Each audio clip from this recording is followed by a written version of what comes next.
ಎಲ್ರಿಗೂ ನಮಸ್ಕಾರ. ಗುರುಭ್ಯೋ ನಮಃ. ನೀವು ಜ್ಯೋತಿಷ್ಯದಲ್ಲಿ ಹೆಸರು, ಕೀರ್ತಿ, ಹಣ, ಪ್ರತಿಷ್ಠೆ ಮಾಡಬೇಕಿದ್ರೆ ನಿಮ್ಮ ಜಾತಕದಲ್ಲಿ ಯಾವ ಕಾಂಬಿನೇಷನ್ ಇರಬೇಕು, ಗ್ರಹಗಳು ಯಾವ ಸ್ಥಿತಿಯಲ್ಲಿ ನಿಮ್ಗೆ ಪೂರಕವಾಗಿ ಇದ್ದಾಗ ನೀವು ನಂಬರ್ ಒನ್ ಜ್ಯೋತಿಷ್ಯರಾಗ್ಬೋದು, ಅಥವಾ ನೀವು ಹೇಳಿದಂತ ವಾಕ್ಯಗಳು, ಮಾತುಗಳು ಅದು ನಿಜವಾಗುತ್ತೆ. ಇವತ್ತಿನ ಸಂಚಿಕೆಯಲ್ಲಿ ನೋಡ್ಕೊಂಡು ಬರೋಣ. ಸೊ ಜ್ಯೋತಿಷ್ಯ ಕಲ್ತವರಿಗೆ ಕೂಡ ಈ ಒಂದು ಸೀಕ್ರೆಟ್ ಗೊತ್ತಿದ್ರೆ ತುಂಬಾ ನಿಮ್ಗೆ ಬೆನಿಫಿಟ್ ಆಗ್ಬಹುದು. ಸೊ ನಿಮ್ಮ ಜಾತಕವನ್ನ ನೋಡ್ಬೇಕು. ನಿಮ್ಮ ಜಾತಕ, ಯಾರು ಜ್ಯೋತಿಷ್ಯರಿದ್ದಾರೆ, ಜ್ಯೋತಿಷ್ಯರ ಆಗುವವರಿದ್ದಾರೆ, ಜ್ಯೋತಿಷ್ಯ ಕಲಿಯುವವರಿದ್ದಾರೆ. ನೋಡಿ, ತುಂಬಾ ಜನ ಜ್ಯೋತಿಷ್ಯ ಕಲಿತಾರೆ, ಆದ್ರೆ ಕೆಲವು ಜನಗಳಿಗೆ ಮಾತ್ರ ಆ ಜ್ಯೋತಿಷ್ಯದಲ್ಲಿ ಹೆಸರು, ಕೀರ್ತಿ, ಹಣ, ಪ್ರತಿಷ್ಠೆಗಳೆಲ್ಲ ಬರ್ತದೆ. ತುಂಬಾ ಜನ ಬರ್ತಾರೆ.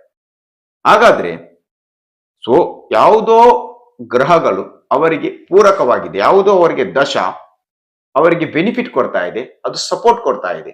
ಆದ್ರಿಂದ ಅವರು ಹೇಳಿದಂತಹ ಮಾತುಗಳು ಅವರಿಗೆ ನಿಜ ಆಗ್ತಾ ಇದೆ. ನೋಡಿ, ತುಂಬಾ ಜನ ಬಿಸ್ನೆಸ್ ಮಾಡ್ತಾರೆ, ಕೆಲವು ಜನ ಅದರಲ್ಲಿ ವಿನ್ ಆಗ್ತಾರೆ. ತುಂಬಾ ಜನ ಸ್ಪೋರ್ಟ್ಸ್ಗೆ ಹೋಗ್ತಾರೆ, ಅದರಲ್ಲಿ ಕೆಲವೇ ಜನ ಫಸ್ಟ್ ಬರ್ತಾರೆ, ಅಥವಾ ಅಲ್ಲಿ ಟಾರ್ಗೆಟ್ ರೀಚ್ ಆಗ್ತಾರೆ. ಯಾಕಂದ್ರೆ ಅಲ್ಲಿ ಯಾವುದೋ ಒಂದು ಗ್ರಹ ಅವರಿಗೆ ಸಪೋರ್ಟ್ ಕೊಡ್ತಾ ಇದೆ. ಹಾಗಾದ್ರೆ ಜ್ಯೋತಿಷ್ಯದಲ್ಲಿ ನೀವು ಹೆಸರು ಮಾಡಬೇಕಿದ್ರೆ, ಜ್ಯೋತಿಷ್ಯದಲ್ಲಿ ಸಕ್ಸಸ್ ಆಗ್ಬೇಕಿದ್ರೆ ನಿಮ್ಮ ಜಾತಕದಲ್ಲಿ ಯಾವ ಕಾಂಬಿನೇಷನ್ ಇರಬೇಕು?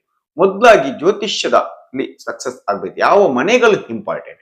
ಸೊ ನೋಡಿ, 12 ಮನೆಗಳು ಇರ್ತಕ್ಕಂಥ ಜ್ಯೋತಿಷ್ಯದಲ್ಲಿ ಮೇಷರಾಶಿಯಿಂದ ಮೀನಾ ರಾಶಿಯ ತನಕ 12 ಮನೆಗಳು, 9 ಗ್ರಹಗಳು, 27 ನಕ್ಷತ್ರಗಳಿದೆ.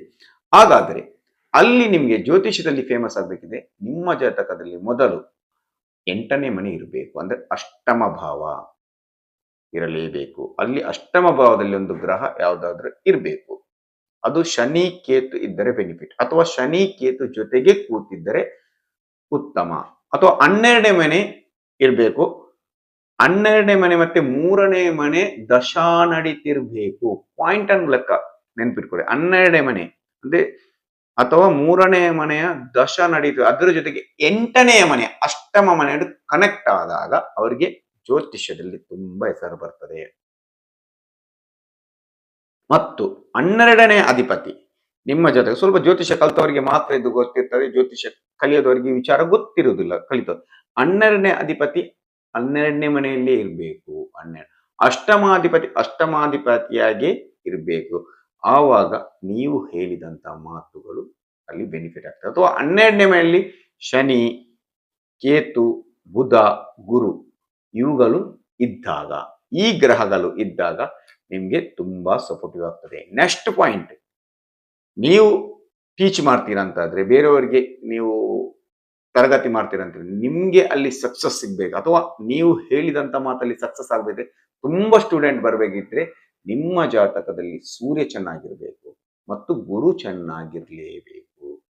ಯಾಕಂದ್ರೆ ನ್ಯಾಚುರಲ್ ಆಗಿ ಗುರು 9ನೇ ಅಧಿಪತಿ ಹಾಗೂ 12ನೇ ಅಧಿಪತಿ, ಅವನು ಧರ್ಮಾಧಿಪತಿ ಗುರು. ಆ ಗುರು ಸೂರ್ಯನ ಜೊತೆ ಕೂತಾಗ, ಸೂರ್ಯ ಅಂದ್ರೆ ರಾಜ, ಸೂರ್ಯ, ಗುರು ಮತ್ತೆ ಸೂರ್ಯ ಜೊತೆ ಕೂತಿರ್ಬೇಕು, ಅಥವಾ ವೀಕ್ಷಣೆಗೊಳಗಾಗಿರ್ಬೇಕು. ಜೊತೆ ಕೂತಿದಂತೂ ಬೆಸ್ಟ್. ಅದು ಕೂಡ 12ನೇ ಮನೆಯಲ್ಲಿ ಕೂತಿದ್ದಾಗ ತುಂಬಾ ಸಕ್ಸಸ್ ಕೊಡ್ತಕ್ಕಂಥದ್ದು. ನೀವು ಹೇಳಿದಂತ ಮಾತುಗಳು 100ಕ್ಕೆ 100 ಸಕ್ಸಸ್ ಆಗತಕ್ಕಂಥದ್ದು. ಅದರ ಜೊತೆ ಏನಾದ್ರೂ ಬುಧ ಇದ್ರೆ ಮಾತಿನಿಂದ ಸಕ್ಸಸ್. ತುಂಬಾ ಮಾತುಕತೆ ನಿಮ್ಮ ಚೆನ್ನಾಗಿರುತ್ತೆ. ನೀವು ಹೇಳ್ತಕ್ಕಂಥ ಪಾಠ ಇರ್ಬೋದು, ಅದು ಇನ್ನೊಬ್ಬರಿ, ಅಥವಾ ನೀವು ಕೊಡ್ತಕ್ಕಂಥ ಪರಿಹಾರಗಳಿರ್ಬೋದು, ಅದು ಅವರಿಗೆ ವರ್ಕ್ ಆಗ್ತದೆ, ಅರ್ಥ ಆಗ್ತದೆ. ಅದೇ ರೀತಿ ಕೇತು ನಿಮ್ಮ ಅಷ್ಟಮ ಭಾವದಲ್ಲಿ ಕೇತು ಶನಿ ಜೊತೆಗಿದ್ರೆ, ಅಥವಾ ಕೇತು ಗುರು ಜೊತೆಗಿದ್ದರೆ ನೀವು ಕೊಡ್ತಕ್ಕಂಥ ಪರಿಹಾರ ಅವರಿಗೆ ರೀಚ್ ಆಗ್ತದೆ. ಇನ್ನೊಂದು ಪಾಯಿಂಟ್ ನೆನ್ಪಿಟ್ಕೊಳ್ಳಿ, ನೀವು ಜ್ಯೋತಿಷ್ಯದಲ್ಲಿ ನಂಬರ್ 1 ಜ್ಯೋತಿಷ್ಯದಲ್ಲಿ ಸಕ್ಸಸ್ ಆಗಬೇಕಿದ್ದರೆ ನಿಮ್ಗೆ ನಿಮ್ಮ ಕರ್ಮಾಧಿಪತಿ ಯಾರು? ನ್ಯಾಚುರಲ್ ಆಗಿ ಶನಿ ನಮ್ಮ ಕರ್ಮಾಧಿಪತಿ, 10ನೇ ಅಧಿಪತಿ, ಹಾಗೂ ಗುರು ನವಮಾಧಿಪತಿ.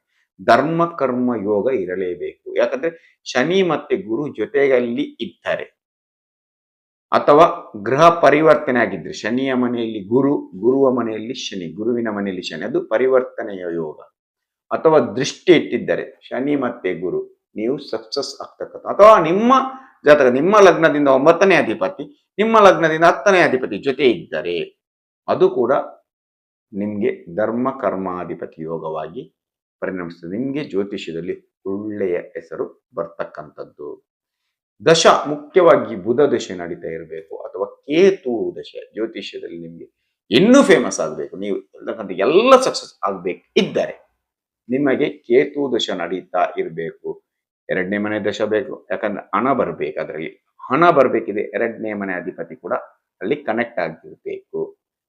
ನೀವ್ ಹೇಳ್ತಕ್ಕಂಥ ಮಾತು ನಡಿಬೇಕು, ಮೀಡಿಯಾದಲ್ಲೆಲ್ಲ ನೀವು ಸಕ್ಸಸ್ ಆಗ್ಬೇಕು. ಯೂಟ್ಯೂಬ್ ಇರ್ಬೋದು, ಇನ್ಸ್ಟಾಗ್ರಾಮ್ ಇರ್ಬೇಕು, ಸಕ್ಸಸ್ ಆಗ್ಬೇಕು. ರಾಹು ಅಲ್ಲಿ ಚೆನ್ನಾಗಿರ್ಬೇಕು. ರಾಹು ಗ್ರಹ, ರಾಹು ಅಲ್ಲಿ 3ನೇ ಅಧಿಪತಿ ಆಗಿದ್ದರೆ ಅಥವಾ 3ನೇ ಮನೆಯಲ್ಲಿ ದೃಷ್ಟಿ ಇಟ್ಟಿದ್ದಾರೆ, 3ನೇ ಮನೆಗೆ ಕೂತಿದ್ದಾರೆ, ಅಲ್ಲಿ ನಿಮ್ಗೆ ಸಕ್ಸಸ್ ಆಗ್ತಕ್ಕಂಥದ್ದು. ರಾಹು ಮೀಡಿಯಾದಲ್ಲಿ ಸಕ್ಸಸ್ ಆಗ್ತಕ್ಕಂಥದ್ದು. 2ನೇ ಮನೆ ಬೇಕು, 3ನೇ ಮನೆ ಬೇಕು. ಕೇಂದ್ರ ಸ್ಥಾನದಲ್ಲಿ 4ನೇ ಮನೆ, ಯಾಕಂದ್ರೆ ಅದು ಕೇಂದ್ರ ಸ್ಥಾನ. 4ನೇ ಮನೆಯಲ್ಲಿ ಗ್ರಹ ಇರಬೇಕು ಕೇಂದ್ರ ಸ್ಥಾನದಲ್ಲಿ. 5ನೇ ಮನೆ ಇರಬೇಕು. 6ನೇ ಮನೆಯ ಜೊತೆ 7ನೇ ಮನೆ ಅಂದ್ರೆ ಪಬ್ಲಿಕ್ ನಿಮಗೆ ಬರ್ಬೇಕಿದ್ರೆ, ನಿಮಗೆ ಜ್ಯೋತಿಷ್ಯ ಕಲಿಲಿಕ್ಕೆ ಬರಬೇಕು. 7th ಹೌಸ್ ಇರಬೇಕು. 7ನೇ ಮನೆ, 8ನೇ ಮನೆ, ಅದರಲ್ಲಿ ಹೆಸರು ಬರ್ಬೇಕಿದ್ರೆ 10ನೇ ಮನೆ ಬರಬೇಕು. ಲಾಭ ಬರ್ಬೇಕಿದ್ರೆ 11 ಮತ್ತೆ 12 ಬಂದಾಗ ಅದರಲ್ಲಿ ಸಕ್ಸಸ್. ಇಷ್ಟೊಂದು ಮನೆಗಳು ಜ್ಯೋತಿಷ್ಯದಲ್ಲಿ ಬಂದರೆ ನೀವು ಸಕ್ಸಸ್ ಆಗ್ತೀರಾ. ಸೊ ಜ್ಯೋತಿಷ್ಯ ಕಲಿಯುವವರು, ತುಂಬಾ ಖರ್ಚು ಮಾಡಿ ಕಲಿಯುವವರು, ನಿಮ್ಮ ಜಾತಕವನ್ನೊಮ್ಮೆ ನೋಡಿ. ನಾನು ಹೇಳ್ತಕ್ಕಂಥ ಪಾಯಿಂಟ್ ನಿಮ್ಮ ಜಾತಕದಲ್ಲಿ ಇದೆಯಾ? 100% ನೀವು ಒಳ್ಳೆಯ ಜ್ಯೋತಿಷ್ಯರಾಗಿ ಮೆರಿತೀರ, ನಿಮ್ಗೆ ಜನ ಬಂದೇ ಬರ್ತಾರೆ. ಸೊ ಕೆಲವೊಂದು ಪಾಯಿಂಟ್ ನಮ್ಮ ಜಾತಕದಲ್ಲೂ ಇದೆ. ಸೊ ನಮಗೂ ಕೂಡ ಜನ ಬಂದಿದ್ದಾರೆ. ನಾವು ಕೊಟ್ಟಂತಹ ಪರಿಹಾರ 100ಕ್ಕೆ 100 ಅವರಿಗೆ ಸಕ್ಸಸ್ ಆಗಿದೆ. ಯಾಕೆ? ತುಂಬಾ ನಾವು ಕ್ಲಾಸ್ ಕೂಡ ಮಾಡಿದ್ದೇವೆ, ತುಂಬಾ ಸ್ಟೂಡೆಂಟ್ ಬಂದಿದ್ದಾರೆ. ಯಾಕಂದ್ರೆ ಅಲ್ಲಿ ನಾನು ಇವತ್ತು ಏನೆಲ್ಲ ಪಾಯಿಂಟ್ ನಿಮ್ಗೆ ಹೇಳಿದ್ದೇನೆ, ಆ ಪಾಯಿಂಟ್ ಎಲ್ಲ ನನ್ನ ಜಾತಕದಲ್ಲೂ ಇತ್ತು. ಸೊ ಇದೆಷ್ಟು ಸಕ್ಸಸ್ ಆಗಬೇಕಿದ್ರೆ, ಇನ್ನೊಂದು ಮುಖ್ಯವಾದ ವಿಚಾರ, ಜ್ಯೋತಿಷ್ಯರು ತಿಳ್ಕೊಳ್ಬೇಕಾದ ವಿಚಾರ, ನೀವು ಯಾವುದಾದರೂ ಒಂದು ಶಕ್ತಿಯನ್ನ ಆರಾಧನೆ ಮಾಡಲೇಬೇಕು. ಅದು ದೇವಿ ಶಕ್ತಿ. ಆ ಶಕ್ತಿ ನಿಮ್ಮ ಜೊತೆಗಿರಬೇಕು. ನೀವು ಪ್ರಶ್ನೆ ಹಾಕುವಾಗ ಇರ್ಬೋದು, ಜ್ಯೋತಿಷ್ಯ ನೋಡುವಾಗ ಆ ಶಕ್ತಿಯನ್ನ, ಅದು ದೇವಿ ಶಕ್ತಿಯಾಗಿದ್ದರೆ ತುಂಬಾ ಉತ್ತಮ. ಆ ದೇವಿ ಶಕ್ತಿಯನ್ನ ಇದ್ದಾಗ ಆ ಶಕ್ತಿಯ ಸಪೋರ್ಟ್ ನಿಮ್ಗಿರ್ತದೆ. ಯಾವುದಾದ್ರು ಒಂದು ಶಕ್ತಿಯನ್ನ ಪ್ರಧಾನವಾಗಿ ಇಟ್ಕೊಂಡು, ಅದು ದೇವಿ ಶಕ್ತಿಯನ್ನ ಪ್ರಧಾನವಾಗಿ ಇಟ್ಕೊಂಡು ನೀವು ದೈವಶಕ್ತಿ ಕೂಡ ಆಗಿರ್ಬೋದು. ಅದು ದೈವಶಕ್ತಿ, ದೈವದ ಮುಖಾಂತರ ಕೂಡ ಪ್ರಶ್ನೆ ಹಾಕುವರಿದ್ದಾರೆ. ಅದನ್ನ ಇಟ್ಕೊಂಡು ಆ ದೈವಶಕ್ತಿಯ ಮುಖಾಂತರ ಆಗಿರೋದು 100ಕ್ಕೆ 100 ಸರಿಯಾದ ಉತ್ತರವನ್ನು ಕೊಡ್ತಕ್ಕಂಥದ್ದು. ಇದು ಮುಖ್ಯವಾಗಿ ಪಾಯಿಂಟ್ ಅನ್ನ ನೆನ್ಪಿಟ್ಕೊಳ್ಳಿ.